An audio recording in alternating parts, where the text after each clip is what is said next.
ഒടുവിൽ ചെന്താമര വലയിലായി അല്ലേ? അത് അതിക്രൂരനായ സൈക്കോ ചെന്താമര. കാരണം 2 കുട്ടികളെ അനാഥനാക്കിയ കൊടും കുറ്റവാളിയാണ് ചെന്താമര. ഇന്നലെ രാത്രി വളരെ വൈകിയാണ് പോലീസ് പിടിക്കുന്നത്. അതാകട്ടെ ഈ വിശപ്പ് സഹിക്കാൻ പറ്റാത്ത ആളാണ്. കാരണം കഴിഞ്ഞ കൊലപാതകം 2019 ഈ കുട്ടികളുടെ അമ്മയെ കൊലപ്പെടുത്തിയ ശേഷം വനത്തിനുള്ളിൽ പോയി ഒളിച്ചിരുന്നു. അപ്പോഴും വിശപ്പ് സഹിക്ക വയ്യാതെയാണ് തിരികെ ഇറങ്ങി വന്നത്. ഇന്നലെയും അങ്ങനെയായിരുന്നു. വിശപ്പ് സഹിക്ക വയ്യാതെ വീട്ടിലേക്ക് വരുന്ന വഴിയാണ് പോലീസ് പിടികൂടിയത്.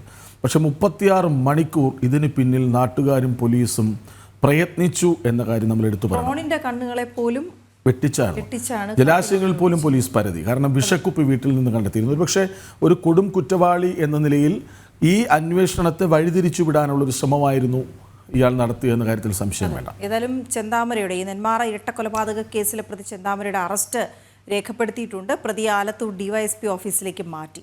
പുലർച്ചെ 1:30 അറസ്റ്റ് രേഖപ്പെടുത്തിയത്. ഇന്ന് ആലത്തൂർ കോടതിയിൽ ഹാജരാക്കും.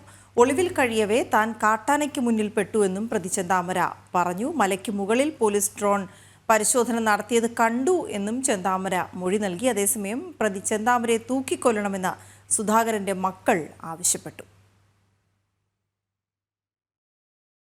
നാട്ടുകാർക്കൊക്കെ ഇത്തിരി ഒരു സമാധാനത്തോടെ ആയിട്ടാണെങ്കിൽ ഇരിക്കാൻ പറ്റുള്ളൂ.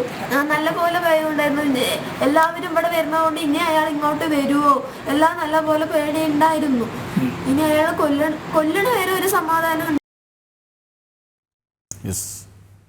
ആലത്തൂർ പോലീസ് സ്റ്റേഷനിൽ നിന്ന് അരുൺ ആലത്തൂർ ചേരുന്നുണ്ട്. അരുൺ, ഇന്നലെ രാത്രി വൈകി 1:30 അറസ്റ്റ് രേഖപ്പെടുത്തിയിരിക്കുന്നു. ഇന്നിപ്പോൾ ഇനി നടപടിക്രമങ്ങൾ എങ്ങനെയാണ്? പിടിയിലായിരിക്കുന്നത് കൊടും കുറ്റവാളിയാണ്. മറ്റൊരു കൊലപാതക കേസിൽ ജാമ്യത്തിലിറങ്ങി മുങ്ങിയ ആളാണ്.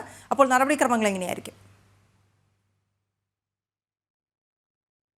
പ്രതിയുടെ അറസ്റ്റ് രേഖപ്പെടുത്തി ചോദ്യം ചെയ്യുന്നത് പുരോഗമിച്ചുകൊണ്ടിരിക്കുകയാണ്. പോലീസ് കൂടുതൽ വിവരങ്ങൾ ഈ കൊടും ക്രിമിനലിൽ നിന്ന് ചോദിച്ചറിയുന്നു എന്നുള്ളതാണ് നമുക്ക് മനസ്സിലാക്കാൻ സാധിക്കുന്നത്.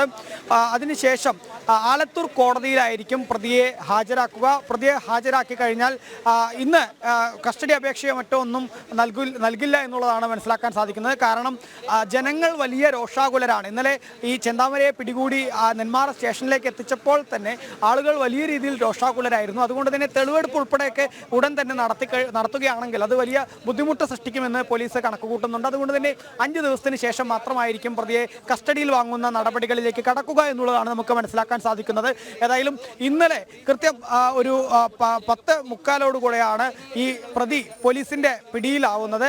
ആദ്യം പോലീസിന് ഈ പ്രതി വിശന്ന് വലഞ്ഞ് വീട്ടിലേക്ക് വരും എന്ന ഒരു സൂചന കൃത്യമായിട്ട് തന്നെ ലഭിക്കുകയുണ്ടായി. ഏകദേശം ഒരു 7:30 തന്നെ പോലീസിനെ ഇത് സംബന്ധിച്ചൊരു വിവരം ലഭിക്കുകയുണ്ടായി. അങ്ങനെ ആ വിവരം ലഭിച്ചപ്പോൾ പോലീസ് മാധ്യമങ്ങളോട് പറഞ്ഞു മാട്ടായി ഭാഗത്ത് ഈ പ്രതി ഉണ്ട് എന്ന തരത്തിൽ മാധ്യമങ്ങളെ തെറ്റിദ്ധരിപ്പിക്കുകയും തുടർന്ന് മാധ്യമങ്ങൾ ആ ഭാഗത്ത് പോയി അവിടെ പരിശോധന നടക്കുന്നുണ്ടെന്ന് പോലീസ് ഈ ഭാഗത്ത് നാട്ടുകാരായ ചിലരും മറ്റുമൊക്കെ അവിടെ പ്രതിയെ കണ്ടു എന്ന തരത്തിൽ വാർത്തകൾ വരികയും മാധ്യമങ്ങളുടെ എല്ലാം ശ്രദ്ധ അങ്ങോട്ടേക്ക് തിരിച്ചുവിടുകയും ചെയ്തു.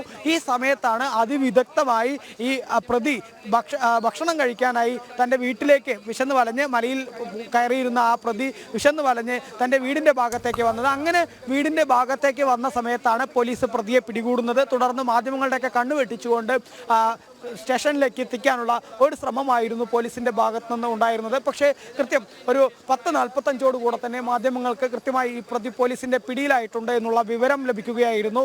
തുടർന്ന് നമ്മൾ മാധ്യമങ്ങൾ ആ വാർത്ത റിപ്പോർട്ട് ചെയ്യുന്നു. പിന്നാലെ നാട്ടുകാരെല്ലാവരും ആ നെന്മാറ പോലീസ് സ്റ്റേഷൻ ഭാഗത്തേക്ക് ഇരമ്പി എത്തുന്ന കാഴ്ചയാണ് നമ്മൾ കണ്ടത്. ആ സമയത്ത് ഡിവൈഎസ്പി ആലത്തൂർ ഡിവൈഎസ്പി ആയ മുരളീധരൻ്റെ നേതൃത്വത്തിൽ ഒരു കാറിലാണ് ആദ്യം പ്രതിയെ നെന്മാറ പോലീസ് സ്റ്റേഷനിലേക്ക് കൊണ്ടുവന്നത്. അങ്ങനെ നെന്മാറ പോലീസ് സ്റ്റേഷനിലേക്ക് ഈ പ്രതിയെ കൊണ്ടുവന്ന സമയത്ത് തന്നെ ധാരാളം ആളുകൾ, നാട്ടുകാർ വലിയ രീതിയിൽ പ്രതിഷേധവുമായി പോലീസ് സ്റ്റേഷന്റെ മുൻപിൽ നിൽക്കുന്നുണ്ടായിരുന്നു. പ്രതിയെ ഈ സ്റ്റേഷനകത്തേക്ക് കയറ്റിയതും ഈ നാട്ടുകാർ ഒന്നടങ്കം ഇടിച്ചു കയറുകയായിരുന്നു പോലീസ് സ്റ്റേഷനകത്തേക്ക്. പക്ഷേ പിന്നീട് പോലീസ് അവരെ ഈ സ്റ്റേഷന്റെ പുറത്തേക്ക്, അതായത് കോമ്പൗണ്ടിൽ നിന്നും പുറത്തേക്ക് നാട്ടുകാരെയൊക്കെ മാറ്റുകയും തുടർന്ന് പ്രതിയെ അവിടെ സ്റ്റേഷനിൽ എത്തിച്ച് കൂടുതൽ ചോദ്യം ചെയ്യുന്ന നടപടികളൊക്കെ ആരംഭിക്കുകയും ചെയ്തു. ഈ സമയം നാട്ടുകാർ വീണ്ടും രോഷാകുലരായി. നാട്ടുകാർ വലിയ രീതിയിൽ ബഹളം വയ്ക്കുകയും പ്രതിയെ തങ്ങൾക്ക് വിട്ടുതരൂ, ഇത്തരത്തിൽ 2 പേരുടെ അരുംകൊല നടത്തിയിട്ടുള്ള ആ പ്രതി തങ്ങളുടെ സ്വൈര്യ ജീവിതത്തെയാണ് നശിപ്പിച്ചിരിക്കുന്നത്, അതുകൊണ്ട് തന്നെ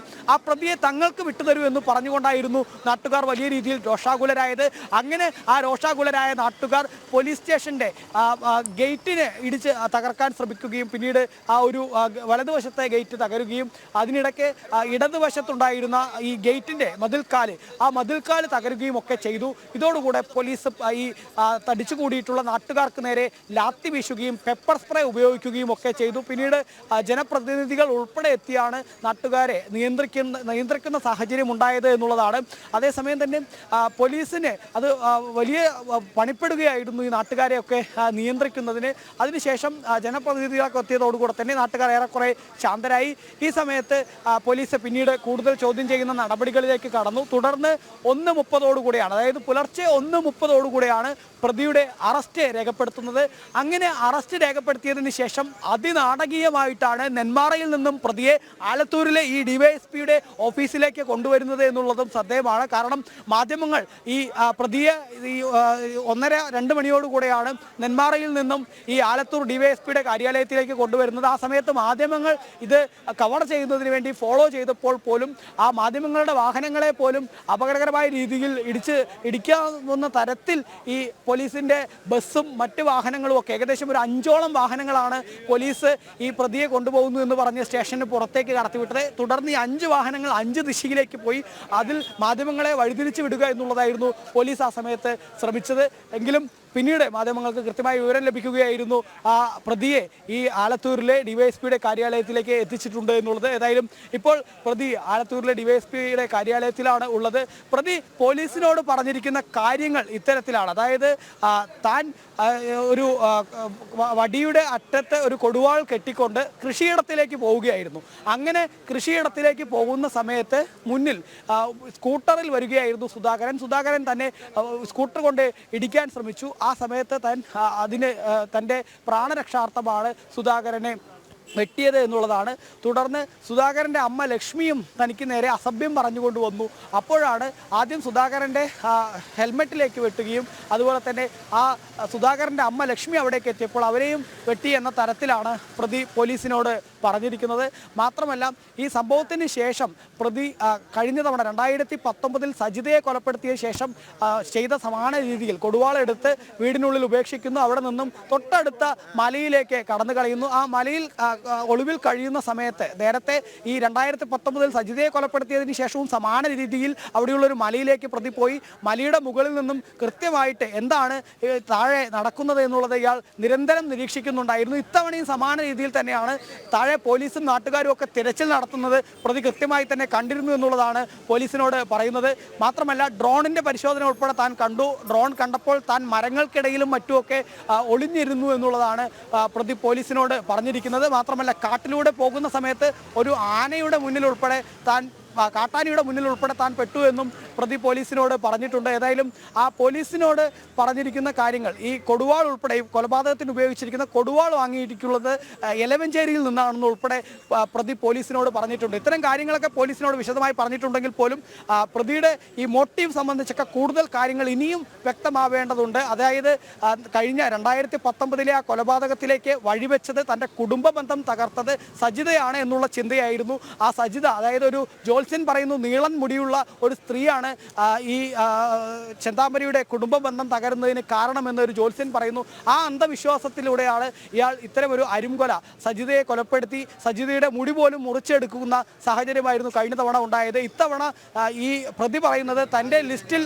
5 പേർ ഉണ്ട് എന്നുള്ളതാണ്. ആ 5 പേരിൽ പ്രധാനമായിട്ടും പറയുന്നത് ഒരു പോലീസുകാരനും അയൽവാസികളായ ചിലരുമൊക്കെ തൻ്റെ ലിസ്റ്റിൽ ഉണ്ടായിരുന്നു എന്നുള്ളതാണ് പോലീസിന് ഈ പ്രതി മൊഴി നൽകിയിരിക്കുന്നത്. ഇവരെയൊക്കെ ഇങ്ങനെ കൊലപ്പെടുത്താനുള്ള ആ മോട്ടീവ് എന്താണ് എന്നുള്ളതിനൊക്കെ ഇനി കൂടുതൽ വിശദമായ കാര്യങ്ങൾ ഇപ്പോൾ പറഞ്ഞിരിക്കുന്നത് താൻ കൃഷിയിടത്തിലേക്ക് പോകുമ്പോൾ മുന്നിൽ സ്കൂട്ടറുമായി വന്ന ആളെ വെട്ടി എന്നതാണ്. പക്ഷേ അതാണോ അതല്ലെങ്കിൽ കൃത്യമായ ആസൂത്രണം നടത്തിയതാണോ എന്നൊക്കെ കൃത്യമായി അറിയേണ്ടതുണ്ട്. പോലീസ് പറയുന്നത് പലപ്പോഴും ഇയാൾ പറഞ്ഞ കാര്യങ്ങൾ പലതും മാറ്റി പറയുന്ന ഒരു സാഹചര്യമുണ്ട് എന്നുള്ളതാണ്. അതുകൊണ്ട് തന്നെ ഇന്ന് ആലത്തൂരിൽ ഡിവൈഎസ്പിയുടെ ഈ കാര്യാലയത്തിൽ SP മാധ്യമങ്ങളെ കാണും. മാധ്യമങ്ങളെ കണ്ടതിന് ശേഷം ഇതുവരെ എന്തൊക്കെ കാര്യങ്ങളാണ് ഈ ഈ കൊടും ക്രിമിനൽ പോലീസിന് നൽകിയിരിക്കുന്ന ചോദ്യം ചെയ്യലിൽ നൽകിയിരിക്കുന്ന മൊഴി എന്നുള്ളത് പോലീസ് മാധ്യമങ്ങൾക്ക് മുൻപിൽ വിശദീകരിക്കുമെന്നാണ് നമുക്ക് മനസ്സിലാക്കാൻ സാധിക്കുന്നത്. അതേസമയം തന്നെ നേരത്തെ ചോദിച്ച നടപടികൾ എന്നുള്ളത് ഇന്ന് ഏതായാലും പ്രതിയെ ആലത്തൂർ കോടതിയിലായിരിക്കും ഹാജരാക്കുക. ആ ആലത്തൂർ കോടതിയിൽ ഹാജരാക്കിയതിന് ശേഷം ഈ 5 ദിവസത്തിന് ശേഷം മാത്രമായിരിക്കും പ്രതിയെ ഇനി വീണ്ടും കസ്റ്റഡിയിൽ വാങ്ങി തെളിവെടുപ്പ് ഉൾപ്പെടെയുള്ള നടപടികളിലേക്കൊക്കെ കടക്കുക എന്നുള്ളതാണ് നമുക്ക് മനസ്സിലാക്കാൻ സാധിക്കുന്നത്. അതിന് കാരണം ഞാൻ നേരത്തെ പറഞ്ഞതാണ്. ഇന്നലെ രാത്രി മുഴുവൻ അത്രയേറെ ജനങ്ങളായിരുന്നു തടിച്ചുകൂടി നെന്മാറ പോലീസ് സ്റ്റേഷന് മുന്നിൽ നിൽക്കുന്നുണ്ടായിരുന്നു. അവരൊക്കെ ഈ പ്രതിയെ തങ്ങൾക്ക് വിട്ടുതരൂ എന്ന് പറഞ്ഞുകൊണ്ട് വളരെ രോഷാകുലരായി നിൽക്കുന്ന വലിയ സംഘർഷാവസ്ഥയായിരുന്നു നെന്മാറ പോലീസ് സ്റ്റേഷന് മുന്നിൽ ഇന്നലെ അർദ്ധരാത്രി വരെയും തുടർന്നിരുന്നത്. ഈ ഇത്തരത്തിലേക്ക് വരാം. ഇപ്പോൾ ആനന്ദ് പുതൂർ കൂടി ചേരുന്നുണ്ട്. ആനന്ദ്, ഈ പ്രതി ഭാര്യയെ കൊല്ലാൻ പദ്ധതിയിട്ടിരുന്നു എന്ന് മൊഴിയുണ്ട്. പിന്നീട് കേൾക്കുന്നു 5 പേർ പട്ടികയിൽ ഉണ്ടായിരുന്നുവെന്ന്, അതിനുശേഷം 6 എന്ന കണക്ക്. എന്താണ് ഇയാളുടെ മൊഴിയെന്ന് പോലീസ് പറയുന്നത്?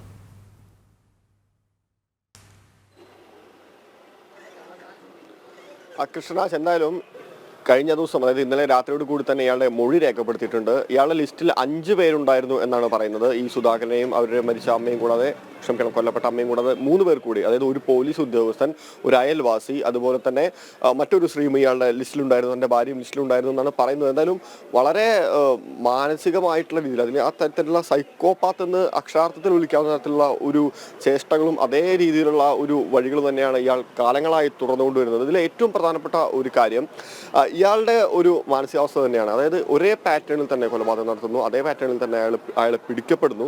പ്രത്യേകിച്ച് വിശപ്പ് സഹിക്കാതെ ഇത്തരത്തിൽ ഈ മലയ്ക്ക് മുകളിൽ നിന്ന് താഴേക്ക് സ്വന്തം വീട്ടിലേക്ക് വരുന്നതിനിടയിൽ പിടികൂടുന്നു.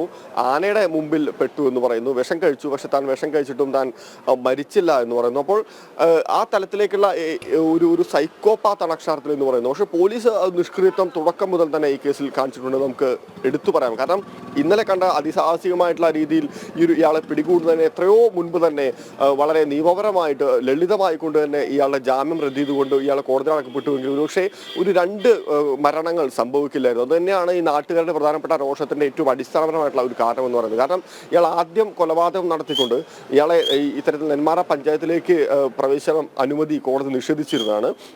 ഇത് നിരവധി തവണ ഇത്തരത്തിൽ ഇവരുടെ മകളും, അതായത് കൊല്ലപ്പെട്ട സജിതയുടെ മക്കളും നാട്ടുകാരുമെല്ലാം ഈ സ്റ്റേഷനിൽ പരാതി പറഞ്ഞിട്ടും, പല തവണ പരാതി പറഞ്ഞിട്ടും, അത് രേഖാമൂലം പറഞ്ഞിട്ടും, വാക്കാൽ പറഞ്ഞിട്ടും എല്ലാം ഇയാളെ വിളിച്ച് അത്തരത്തിൽ താക്കീത് ചെയ്ത് വിടുന്ന ലാഘവത്തോടെ മാത്രമാണ് പോലീസ് കണ്ടത്. അപ്പോൾ ആ നിഷ്ക്രിയത്വം തന്നെയാണ് വളരെ ക്രൂരമായിട്ടുള്ള കൊലപാതകങ്ങളിലേക്ക് നയിച്ചിട്ടുള്ളത്. തീർച്ചയായിട്ടും പോലീസിന്റെ ഭാഗത്തുനിന്നായിട്ടുള്ള ഗുരുതരമായിട്ടുള്ള വീഴ്ച തന്നെയാണ്. ഒരു SHO സസ്പെൻഷൻ ചെയ്തുകൊണ്ടൊന്നും അത്തരത്തിൽ അതിനൊരു പരിഹാരമാവില്ല. കാരണം നഷ്ടപ്പെട്ടത് 2 ജീവനുകളാണ് എന്നുള്ള ഒരു യാഥാർത്ഥ്യം അവിടെ നിൽക്കുകയാണ്. എന്തായാലും അല്പസമയത്തിനകം തന്നെ ഇയാളെ ഈ സ്റ്റേഷനിൽ നിന്ന് ഇറക്കുമെന്നാണ് അറിയുന്നത്. നമ്മളിപ്പോൾ കണ്ടുകൊണ്ടിരിക്കുന്ന ഈ ആലത്തൂർ പോലീസ് സ്റ്റേഷന്റെ ദൃശ്യങ്ങളാണ്. ഇപ്പോഴും അകത്ത് ചെന്താമരയുണ്ട്. കഴിഞ്ഞ തവണത്തെ പോലെ, അതായത് ഇന്നലെ രാത്രി ഈ ആലത്തൂർ സ്റ്റേഷനിലേക്ക് ചെന്താമരയെ കൊണ്ടുവന്നത് അതിനാടകീയമായിട്ടായിരുന്നു. ഇനി കാരണം മാധ്യമങ്ങളുടെ കണ്ണുപൊട്ടിക്കുക എന്നുള്ള ഒരൊറ്റ കാര്യം മാത്രമാണ് പോലീസിനുണ്ടായിരുന്നത്. എന്തായാലും ഇനിയിപ്പോൾ ഈ ആലത്തൂർ പോലീസ് സ്റ്റേഷൻ ഏത് തരത്തിലായിരിക്കും ചെന്താമരയെ തൊട്ടടുത്തുള്ള ഏതാണ്ട് ഒരു 500 മീറ്റർ മാത്രം ദൂരമാണുള്ളത് ആലത്തൂർ കോടതിയിലേക്ക്. ഈ കോടതിയിലേക്ക് ഏത് തരത്തിലായിരിക്കും പോലീസ് കൊണ്ടുപോകുക എന്നുള്ളത് എന്തായാലും നമുക്ക് കണ്ടറിയേണ്ടതുണ്ട്. തുടർന്ന് ഇന്നലെ തന്നെ ഇദ്ദേഹത്തിന് മെഡിക്കൽ പരിശോധനയ്ക്ക് വിധേയമാക്കിയിട്ടുണ്ട്. ഒരു പക്ഷേ കോടതിയിൽ ഹാജരാക്കിയതിനു ശേഷം വീണ്ടും, അല്ലെങ്കിൽ കോടതിയിൽ ഹാജരാക്കിയതിന് മുൻപ് ഇത്തരത്തിലൊരു മെഡിക്കൽ പരിശോധന എടുക്കാനുള്ള ഒരു സാധ്യത എന്തായാലും തള്ളിക്കളയുന്നില്ല. ഇപ്പോഴും പോലീസ് സ്റ്റേഷനിൽ ഇങ്ങോട്ട് ചെന്താമരയെ മാറ്റിയാലും ഈ പോലീസ് സ്റ്റേഷനിൽ നിന്ന് ഇപ്പോൾ കോടതിയിലേക്ക് കൊണ്ടുപോകുമ്പോഴാവട്ടെ, അല്ലെങ്കിൽ മെഡിക്കൽ പരിശോധനയ്ക്ക് കൊണ്ടുപോകുമ്പോഴാവട്ടെ, ഇനി തെളിവെടുപ്പ് അങ്ങനെയുള്ള കാര്യങ്ങളിലേക്കൊക്കെ പോകുമ്പോൾ ഈ പോലീസ് സ്റ്റേഷനിൽ നിന്ന് പുറത്തിറങ്ങിയാൽ ജനരോഷം ഉണ്ടാകുമെന്ന കാര്യത്തിൽ തർക്കമില്ല. ഇന്നലെ മാധ്യമങ്ങളുടെ കണ്ണുവെട്ടിക്കാൻ പോലും പോലീസ് ശ്രമിച്ചിരുന്നു. എങ്ങനെയാണ് ഈ നാട്ടുകാരുടെ കണ്ണുവെട്ടിച്ചുകൊണ്ട് ഇനി ഈ ഇടങ്ങളിലേക്കൊക്കെ കൊണ്ടുപോവുക എന്നുള്ളത് വലിയൊരു ചോദ്യമാണ്.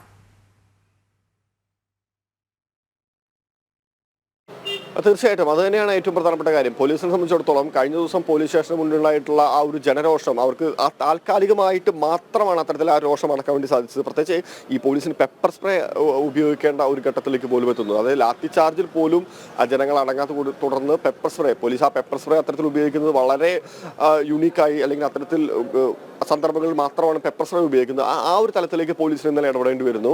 തീർച്ചയായിട്ടും അത് പോലീസിന് ഭയങ്കരമായിട്ടുള്ള ഒരു ക്ഷീണം സംഭവിച്ചിട്ടുണ്ട് പൊതുവെ. കാരണം ഈ കേസിൽ തുടക്കം മുതൽ തന്നെ പോലീസും ആ തലത്തിൽ ഗുരുതരമായിട്ടുള്ള ഒരു നിഷ്ക്രിയത്വം കാണിച്ചതിന്റെ പേരിൽ ജനങ്ങളുടെ ഒരു രോഷം പോലീസിന് നേരെയുമുണ്ട്. അപ്പോൾ ഇനിയിപ്പോൾ എങ്ങനെയായിരിക്കും ഇയാളെ ഈ ആലത്തൂർ സ്റ്റേഷനിൽ നിന്ന് എപ്പോഴാണ് ഇറക്കുക എന്നുള്ള കാര്യത്തിലൊന്നും ഒരു വ്യക്തത വന്നിട്ടില്ല. ഇന്നലെ രാത്രി 1 കൂടി തന്നെയാണ് ഇയാളുടെ അറസ്റ്റ് രേഖപ്പെടുത്തിയിട്ടുള്ളത്. ഒരുപക്ഷെ മണിക്കൂറുകൾക്കകം തന്നെ ഈ പോലീസ് സ്റ്റേഷനിൽ ഇയാൾ ഇറക്കിക്കൊണ്ട് കോടതിയിൽ ഹാജരാക്കാനുള്ള സാധ്യതയാണുള്ളത്. എന്തായാലും ഞാൻ നേരത്തെ സൂചിപ്പിച്ച പോലെ തന്നെ ഇന്ന് എങ്ങനെയായിരിക്കും ഈ പോലീസ് ഇതിനെല്ലാം നേരിടുന്നത് എന്നുള്ള ഒരു ചോദ്യമുണ്ട്. അത് എന്തായാലും നമുക്ക് കാത്തിരുന്ന് തന്നെ കാണാം. വീണ. അരുൺ ആലത്തൂരിലേക്ക് വീണ്ടും.